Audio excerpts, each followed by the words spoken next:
Today on Sugar Spun Run, we'll be making homemade butter mints. Hey Sugar Spun Bakers, today I am sharing a very easy old-fashioned recipe for butter mints. These are one of Zach's favorite candies. He loves buying them from the store, but there's no need to because they're so easy to make at home. These are great for bridal showers, baby showers, or just enjoying any time. Now, it's a very simple recipe, so let's get right to it. The first thing you're going to need is 1 stick or 8 tablespoons of unsalted butter, and you want this to be softened to room temperature. We're going to add this to the bowl of our stand mixer. Now, before we go any further, I like to use my mixer to beat the butter until it's nice and creamy. This is looking pretty good, so now we can begin to add our powdered sugar. You will need about 4 cups of powdered sugar for this recipe, and we're just going to gradually add the sugar to the butter while we're running our mixer on low speed.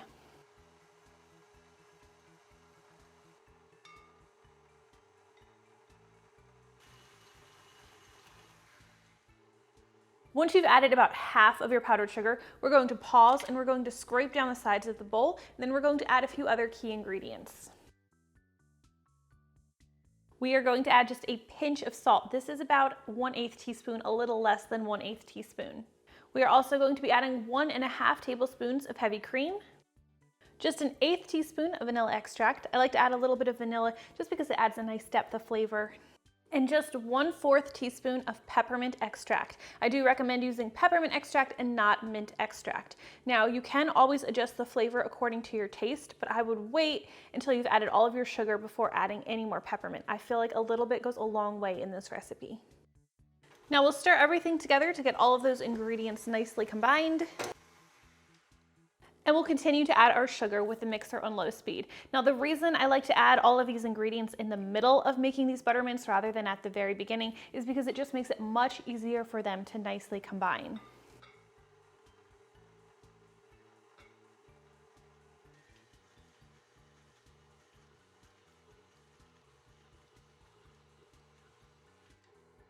Now this dough should be getting very stiff right about now. We are going to pause and scrape down the sides and bottom of the bowl again because we really want to make sure all of that powdered sugar gets nicely incorporated. It's a little awkward doing this with the bowl facing you instead of facing me like I'm used to. All right, let's keep stirring.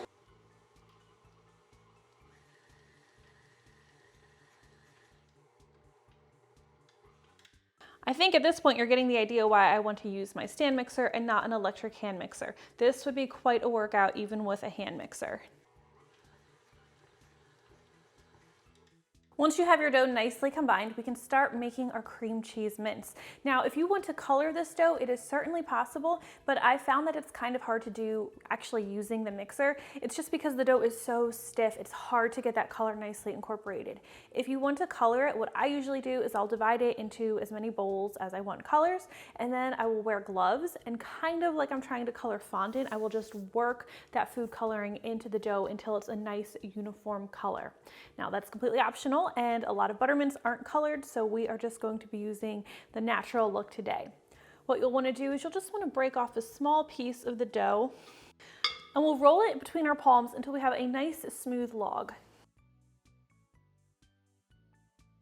You want that log to be about a 1/2 inch thick, and once you've rolled it out, you'll just want to use a sharp knife and cut this into your mints.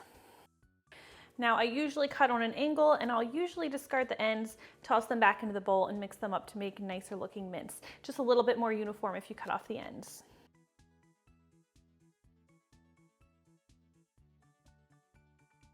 Then we'll just repeat this with the remainder of our dough, and yes, this does make a lot of mints.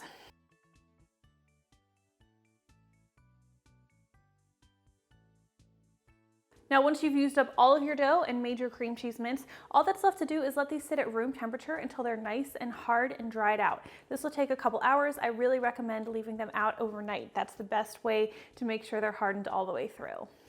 Once your butter mints have hardened, it should be really easy just to pop them off of that wax paper. And then they are ready to serve and enjoy. That's really all there is to making homemade butter mints. I hope you guys enjoyed this incredibly easy recipe, and if you try it out, please let me know what you think. This recipe is also great with playing with different other flavors, so if you try any other extracts, I'd love to know what your favorite is. All right, thank you guys so much for watching today's video, and I will see you next time. just melt in your mouth.